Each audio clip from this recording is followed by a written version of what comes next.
to name, like, you're allowed to feel that way, right? Yeah. Like, you're not put on this planet to be a stressed out, like, hyper vibrating human being. Like, you are Mhm. meant to be here and to blossom, to feel joy, to radiate, and really do what feels best for you. Welcome back to PCOS Unfiltered, where we go beyond the diagnosis and start paying attention to the messages our bodies, habits, and experiences have been trying to send us all along. Today's conversation is such an important one, especially for the women who are constantly giving, caring, showing up, and carrying so much for everyone else that they've lost touch with themselves in the process. My guest today is Jessie Morassut. Jessie is an energetics coach who supports individuals in restoring, empowering, and managing their energy so they can feel their best. She works primarily with women in caregiving, public service, or leadership roles to help them put the oxygen mask on themselves first. Her approach is deeply nurturing, gentle, and client-led. Jessie also brings a powerful personal perspective to this work. With a background as an elementary school teacher, she learned firsthand how damaging environments that promote overgiving, selflessness, and constant performance can be.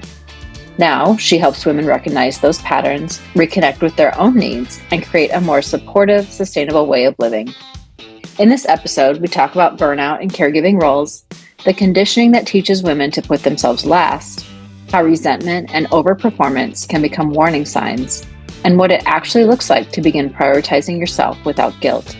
We also talk about boundaries, self-compassion, supportive environments, and those small but powerful first steps that can help you reconnect with your vitality. This is a conversation that I know so many women need to hear, especially if you've been stuck in survival mode for far too long. Now, as a reminder, the content shared on PCOS Unfiltered is for informational and educational purposes only.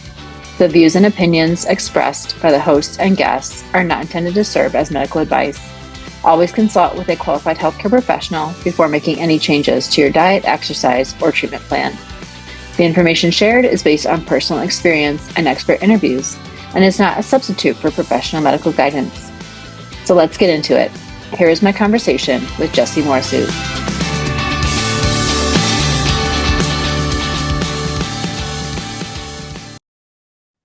Welcome, welcome, and welcome to Jessie. I am super, super excited for this. I feel like I don't know, I'm still talking to a lot of nurses and teachers that have gone through changes and have seen both sides now. So I'm super excited for this conversation. So starting off, can you share your journey from teacher to coach and what ultimately called you to make that shift?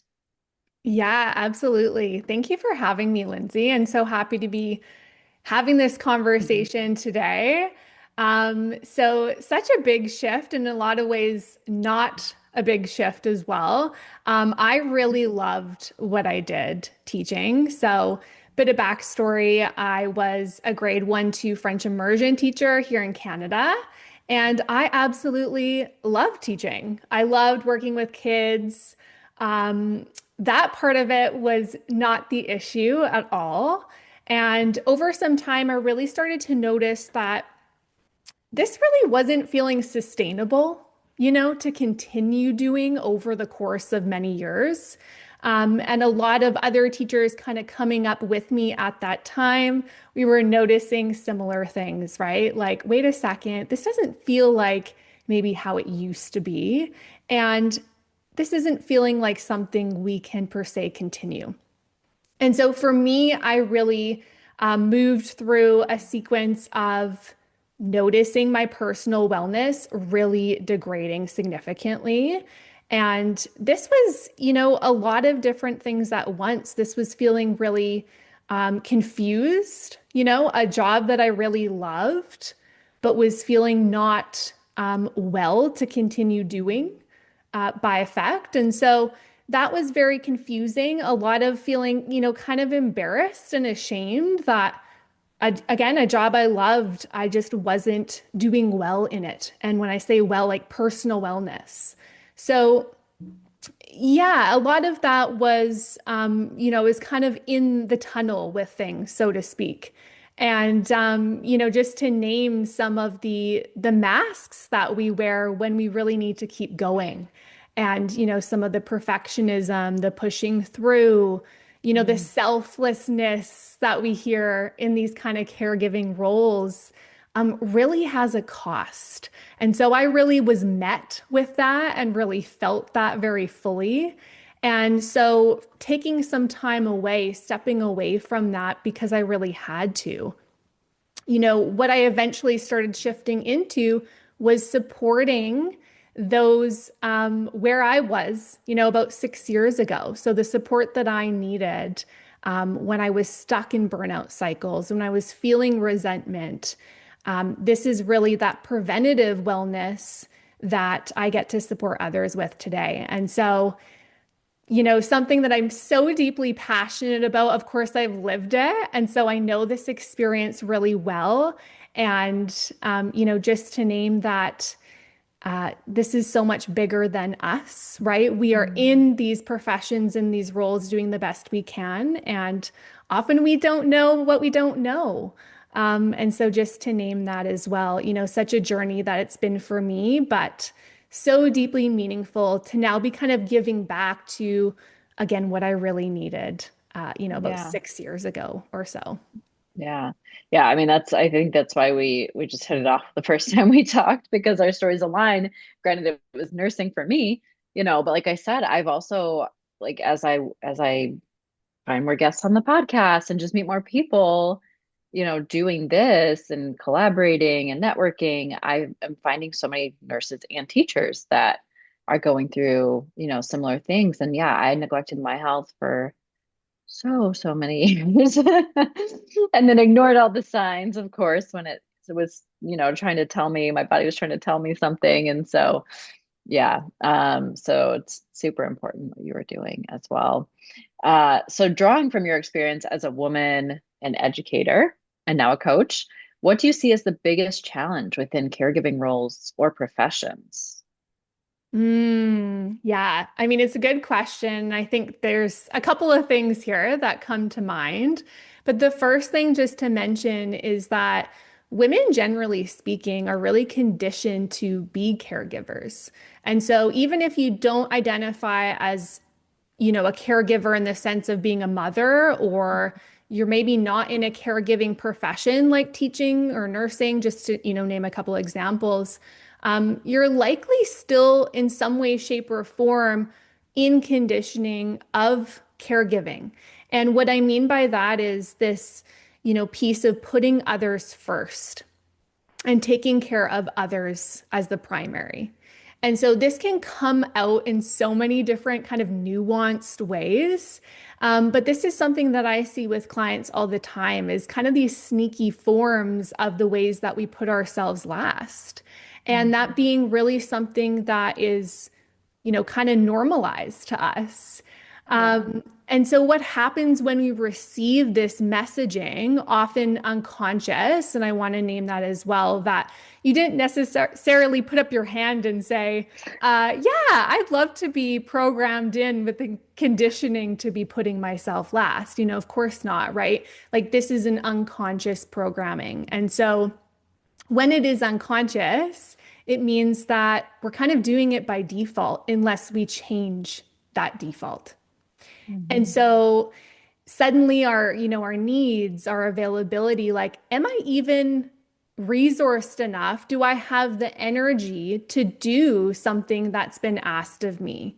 That doesn't really come into the equation and certainly not first. And so just to name, again, the caveat that this is not your fault if you're resonating with that and saying like, ooh, that sounds about right. You're really a byproduct of the culture environment around you. And so to me, that's kind of one of the biggest challenges is this unconscious piece and kind of how we're operating out in this default kind of patterned way. Yeah. Now, on the flip side, the biggest opportunity Yeah. within those caregiving roles. Yeah. Yeah, absolutely. And I think so important to name that as well, because there's a huge opportunity that goes hand in hand with this. And that is then to notice, right? Like bring that awareness to this fact. And from there, that's how you start to change how you show up. Your relationships to expectations and cultural norms, and really starting to embody what really feels the most supportive and true to you. And just to name as well that the ripple effect, right, of one person placing boundaries and standing for their needs, enforcing their needs, Yeah. and choosing not to shape shift, into this performance mode really does have an effect on the whole ecosystem around you. Yeah. Yeah. Yeah. Take notice. Right. Yeah. I mean, it is something that I talk about with my clients, my book actually, like it's just first step, start paying attention to these things. Take a couple notes, throughout the day. Um, yeah, super important, super important. So if someone is listening and recognizing this dynamic in their own life, which I feel like there's probably got to be at least one of them out there, where can they begin to explore it and then maybe gently start to shift it? Yeah, absolutely. And so the first thing again is kind of similar to this last piece we spoke about around noticing is curiosity. And so I Mhm. love to start with curiosity. And this is, when I think back to teaching second graders, right? Like that curiosity comes in spades. And so as adults, we sometimes forget to be curious and forget to be curious about ourselves and how we're operating. And is that even helpful in serving us? So, the first piece here is really to get curious about the ways that you may be putting yourself second. And then from there, we start to name how this might be showing up and the result that it has on us when we put ourselves second. And so, an Mhm. example of this might be, I'm noticing that I'm feeling a lot of resentment in my day, or that I'm exhibiting maybe some passive aggressiveness that isn't really me. Like, that's not how I want to be operating. That's not true. Maybe I'm really operating on overdrive and hyper performance mode. So, all these different ways that, these kind of coping mechanisms really that can come into play when we are, showing up in this way that is really for other first. Mhm. And then the That, third, yeah, yeah, sorry, yeah. go ahead. No, go ahead. Go I ahead. was going to just share the third one, which is we start to consider how we want to feel instead. Mm. And so, if we are noticing, like, wow, I'm feeling so resentful at work all day long or at home with my kiddo or whatever it is, and I don't want to feel that way. It's like, how do we want to feel? A lot of what I get with clients is calm. Like, I want to feel calm in the day, or I want to feel peaceful. I want to feel empowered. And so, just to name, like, you're allowed to feel that way, right? Yeah. Like, you're not put on this planet to be a stressed out, like, hyper vibrating human being. Like, you are Mhm. meant to be here and to blossom, to feel joy, to radiate, and really do what feels best for you. So, we're really not here just to operate for other. And I think that's something important to name. Yeah. Yeah. Super important. It made me think of the Walt Whitman quote, which was also any Ted Lasso fans out there, but the be curious, not judgmental, because I think that goes Mm. along with it, right? You have to, yes, be curious, but no shame, no judgment, just start understanding, like you said, and then think about how you want to feel on the other side of that. Yeah. Yeah, absolutely. That's a great piece there. And I think something so important what you said is the not shaming or judging of Hmm. self. And that can be really hard. Like that's easier said than done. And I think that's where some of this curiosity is so important because Yeah. when we're, and really coming into, we can think about like the fundamentals of meditation, curiosity is one of them. Mhm. Beginner's mindset is another one, right? Where we're kind of meeting ourselves like to square one again each moment and really Yeah. getting curious and bringing in the kindness and saying like, okay, like what is going on? Is this Yeah. how I want this to be? And that permission that you get to give yourself by shifting that kind of mindset there. Yeah. Yeah. There's that phrase, putting the oxygen mask on yourself first, right? I feel like most people have probably heard that at some point, whether that's on an airplane or just in general. But what does that actually look like in real life, especially for women who are used to giving? Hmm. Yeah, such a good question. And I'm actually going to bring us just back for a moment here because a really important step that I forgot to mention just at the tail end of your last question there was starting to embody the qualities that we want to feel. Mm. And this is an important one that I'm going to mention first before I get into this piece around putting the oxygen mask on first, because a big piece of what I do with clients is okay, they name I want to feel calm. Excellent first step. And from there, we want to kind of look at, well, what does a calm person do? Like, what does that mean to you?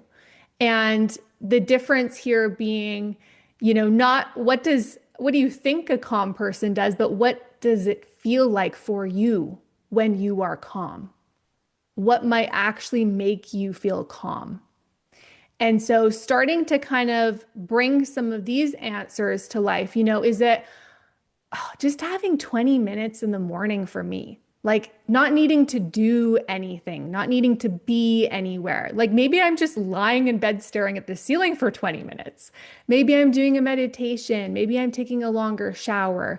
Like whatever it is that would feel super giving to you in terms of bringing about that calm quality, that embodiment of it is such an important step in this. Okay, that's something I want to feel. How can I do that? And starting to play with this, how can I start to bring this into my days or into my week? And maybe you try something and you don't really like that, or it doesn't really work for you, or it doesn't make you feel calm. It makes you feel more agitated. And just again, that curiosity and going, okay, interesting. That didn't quite work. Let's try something else. Let's see what else might support me here. And this is, I'm sure you see this as well with your clients. This is where journeying together is the beneficial part. This isn't an Mhm. overnight, okay, I'm going to meditate tomorrow and boom, we're good to go. I wish. Yeah, not at all.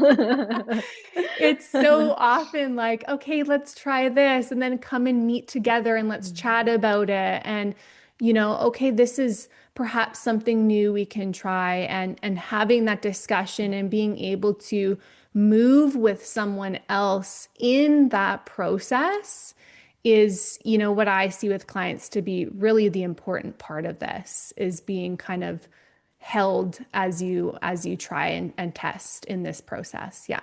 Yeah. Yeah, it's not linear. There's ups and downs, right? Absolutely. Absolutely. Definitely along the Yeah. way. And And yeah, your and some second question there, yeah, the yeah. oxygen mask, to put that on yourself. I mean, this is one of my favorite phrases because I think if we've flown in an airplane, you've definitely heard it like over and Mhm. over, right? Put the oxygen mask on yourself first before helping another. Like we've all heard that. And I think oftentimes I mean, it's so applicable in our everyday life, especially as women. Again, what does this look like for me? What does it actually mean, off the airplane, like in real life? How can I give to myself first? And what does that do for me? And so there was a couple years back now, the whole concept of filling your cup. At least in teaching, this was quite popular to do with your students, right? So you can imagine having two like red solo cups and you fill them with dirt. And you would have one with holes in the bottom, right? And then you'd have the other one just, like you're continuing to add more soil into it. And so it's overflowing. And as you can imagine, the one with holes is just draining that soil out all the time. And so, this concept of are we giving from empty or depletion, or are we giving in the world and just giving by being ourselves, like existing? We don't need to be giving in a caregiving sense per se. Are we giving from overflow? And how does that feel different, like in our bodies and our beings, like on this wellness side of things? And so, how do we start to put that oxygen mask on ourselves first? Like, truly, we bring the curiosity and the kindness into the moments of our days. And we ask ourselves the question, this is one of my favorites to kind of reflect for yourself. What do I need right now? Like in this moment, what do I really need? And, the next step with that is the follow through. And like starting super small with this, I need a 30-second break. Like I just need a quick pause, reset, and come back into what it is that I'm doing.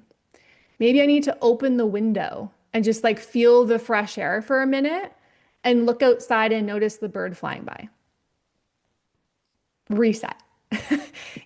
So it can be super, super small. Maybe I need to drink some water. Like, when's the last time I had a sip of water all day? And so, asking ourselves that question, what do we need? And following through on that, like small, but absolutely huge in terms of what that can provide to you and shift in your days.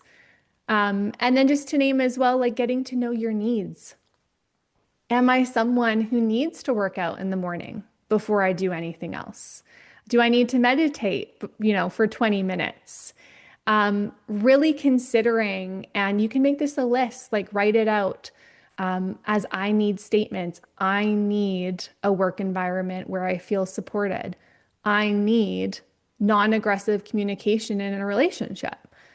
And a lot of us and clients I've worked with, I've done a whole workshop on this before. And most people come to me saying, I have not once before sat down to take an inventory of my needs. Like, I don't know actually, so to take that moment, that's a super powerful practice as well, and really ties into the next piece of boundaries. And so this is boundaries with yourself a lot of the time. I will not take on new tasks at work beyond my current workload. I will register to that yoga class that super supports me 4 times a week. And the self-compassion, which I touched on already, but really this piece of offering yourself the kindness that you would a dear friend or someone you really care about.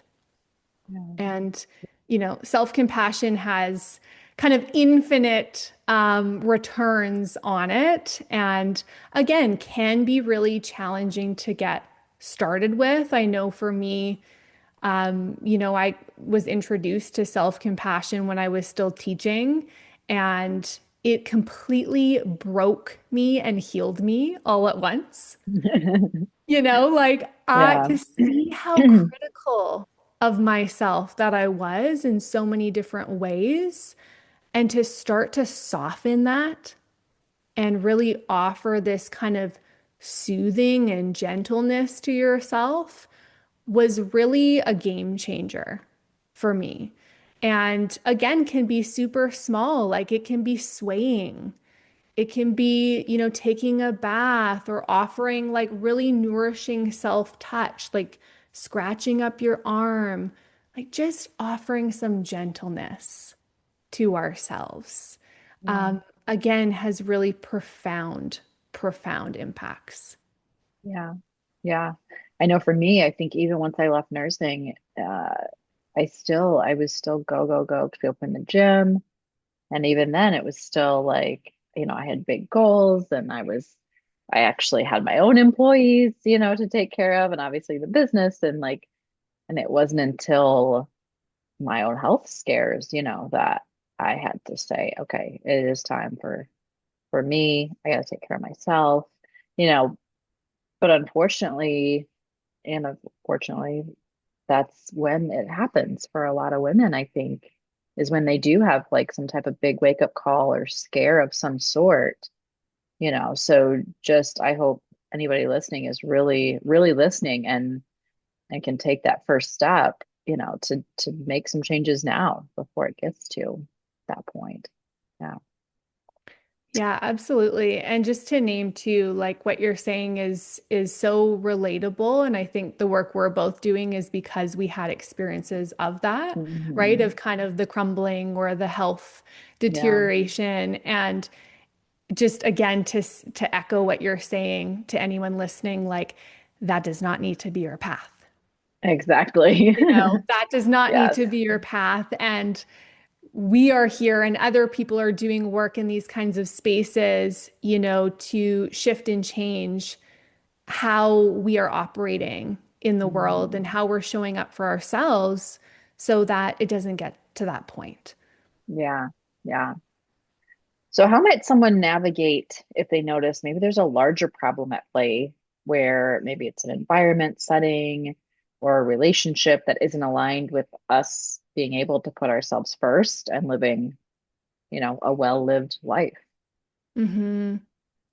Yeah, and this I think is such a good follow-up to what we're just talking about because there's only so much you can kind of do yourself sometimes. And there are moments where you need to consider this larger picture, right? Look at kind of a setting you're in or environment and see the ways in which that this might be impacting you and most often is, right? And so just to name that this can be really nuanced and I do believe there are a lot of larger systems and structures that I really hope we're in the midst of changing and shifting right now. Mhm. Ones that don't always set us up for success.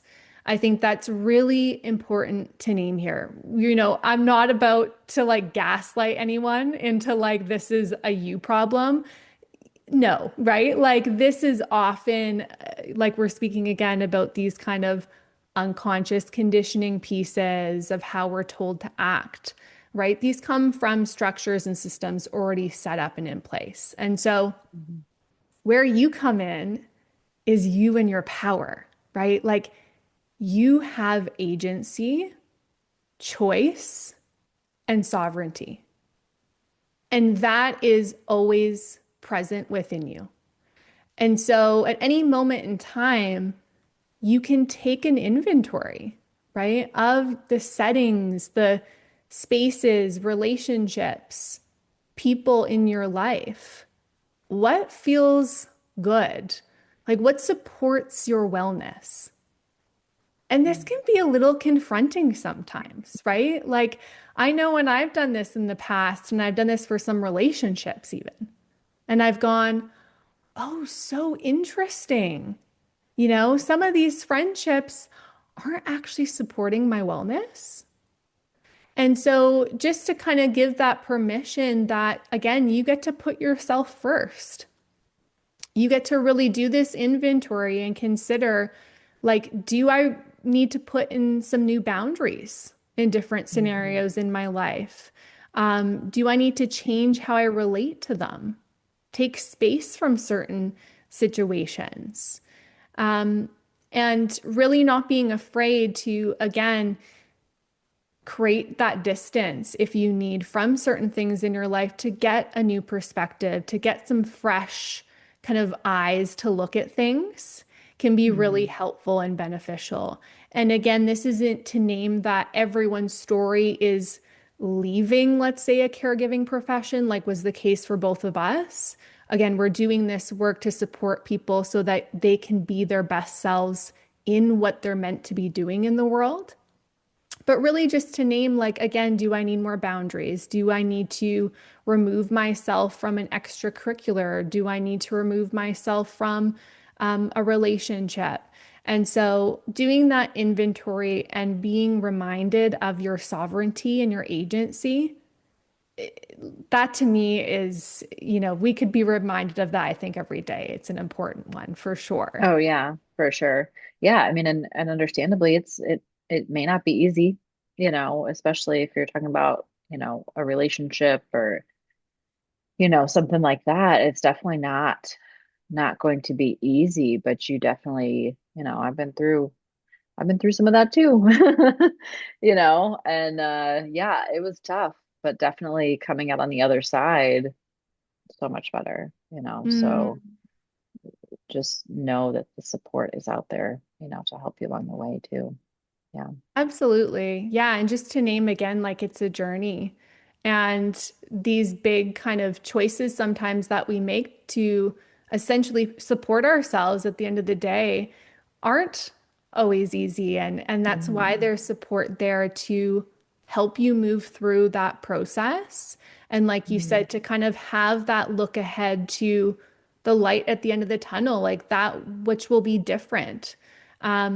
And this kind of goes into, a point I wanted to share, which was leaning on others, finding your community and that support that feels really beneficial to you, to know that you aren't meant to do life alone, right? Like none of Yeah. us are.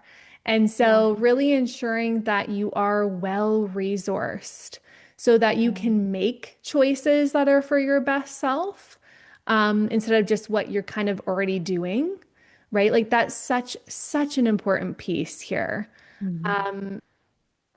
that I thought was important. Yeah.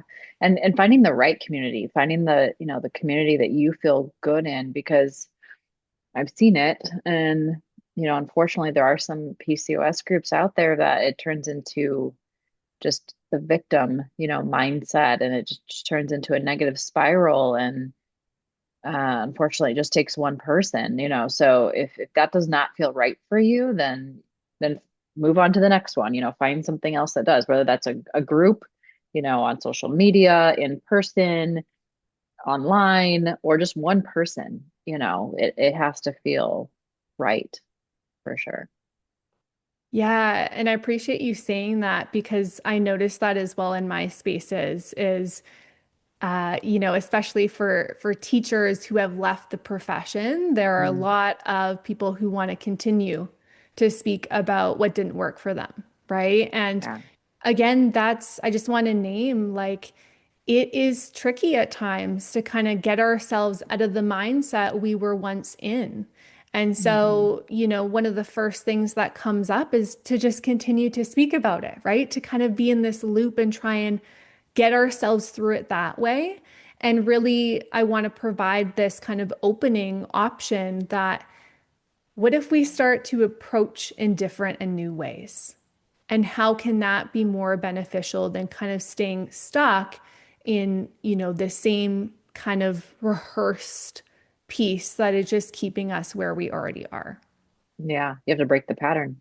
And Breaking that the might be, yeah, that might be all it takes, and then you might have to do it again, but to start making that first change and recognizing, what is happening, yeah, might have to break that pattern.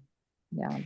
And knowing that you might need to look a couple times, like you said, Hmm. right? The first group you join or the first support that you seek might not be that like landing, oh, this feels just so nurturing and so supportive. And Exactly. so to know like I might need to try three different groups or I might need to have a couple different calls with people and feel out what works best. Hmm. We are dynamic people as human beings and we're not meant to connect equally with everyone. And Yeah. so knowing the spaces and places that feel really, really good for you and those that don't. And if you're finding ones that don't quite align, just knowing that there are Oh, spaces that align really deeply for you. yes, I yes. can hold that. Yeah. Yeah. Yeah, definitely in today's world. I mean, there's so much out there. So yes, it just because you start with the first one, like you're not stuck with that. There's so much out there now, I feel like for for so many things. Yes. Absolutely. So as we kind of start wrapping up, what would you say to anyone who's feeling knocked off their center or disconnected from their vitality right now? Hmm. Yeah, and there's so many ways that this can show up, and we've been speaking about some of them here today. But, this can look as small as I'm just feeling a little, like we were saying before, a little more resentful than I normally am. And that's not really how I operate or want to be feeling. And it can look as big as, wow, my health is really presenting in numerous different ways, a lot of challenges that are making me really struggle through the day in a lot deeper of a way. Or maybe I'm not able to show up and do my work in the way that I know I can show up. And so it's such a spectrum, just to name that, in terms of kind of feeling this out of touchness with maybe our wellness or our vitality. And just to name for a moment, what I mean here by vitality is really that your energy, like you and your energy, like flowing and moving through you. And so if we're really feeling stuck, our vitality is going to feel stuck. And we can actually like somatically, physically feel that, right? Like a tension in your hip or like a closed offness at the throat, like you can't quite get your words out. And so many different ways that this can kind of exist for you. But really, I think the one thing I want to mention here is just if you are feeling any sort of dissonance or disconnection in your life right now, just knowing that you are only a few steps away and some, intention and courage for sure from living a more easeful, connected reality where you do feel your best. And I think when we're really in the thick of something, is like we've been saying, sometimes the hardest to make a shift or a change or to know that we could feel better or differently. And I really want to just hold that hope, I guess, in this case for anyone listening, that it absolutely improves and gets better, and that you are, again, meant to live your best self. You are meant to feel good in this life, right? We are not here to just be these stressed out little, hyper performing little beings. I'm Yes. just like envisioning little like ants, right? Kind of like marching to their Little workplace worker every bees. day. Yeah. Yeah, exactly. And we're, marching home. And it's like, Yeah. wow, we are meant to do so much in the world and to thrive. And you really deserve to enjoy this one precious life that you have and to thrive. Yeah. Yeah. I mean, and that just goes perfectly with the podcast because I mean yeah, that's part of the healing journey too, to take that first step and like you said, just take a step back and enjoy things. Take some time for yourself. Start small.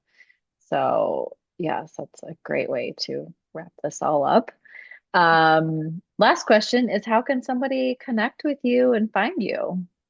Yeah, absolutely. So you can find me at my website is www.reconnect by jessiebri.com. And so that's JESSIEBRI.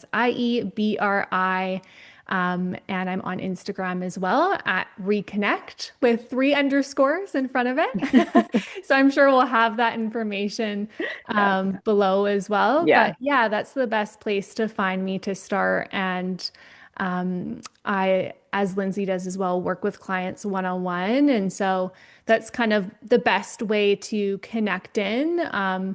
And just to mention as well, this was coming up in our discussion. I have a free resource you can find on my website called the resource list.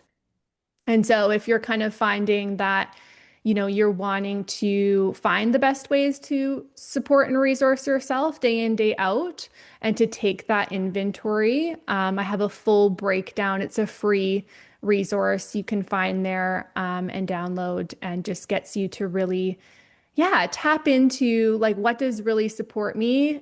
Get curious around that. I like to post it like right behind my computer. Mm, So when yeah. I'm in the thick of a work day or what have you, and I just need a moment, like I can look at it and go, wow, I've got like 100 things on this list. What would feel good right now?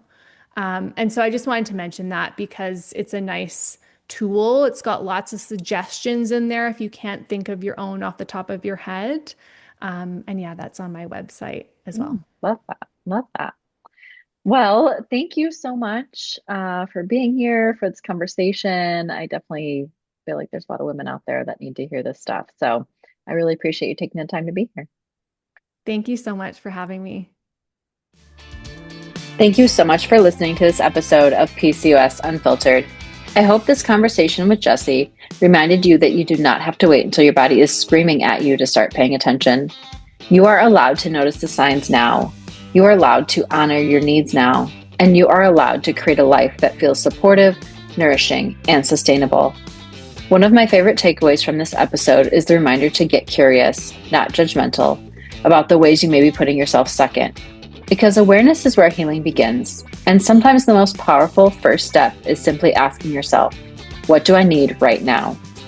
If this episode resonated with you, I would love for you to share it with a friend, take a screenshot and tag us on social media, or leave a review so more women can find these conversations and start their own healing journey. You can connect with Jessie through her website, Reconnect by Jessie Bree, and I'll make sure her links, including her free resource lists, are included in the show notes for you. And as always, remember, your body is not working against you, your needs are not too much, and healing often begins the moment you stop abandoning yourself. I'm sending you so much love, and I'll see you in the next episode of PCOS Unfiltered. Nourish, heal, thrive.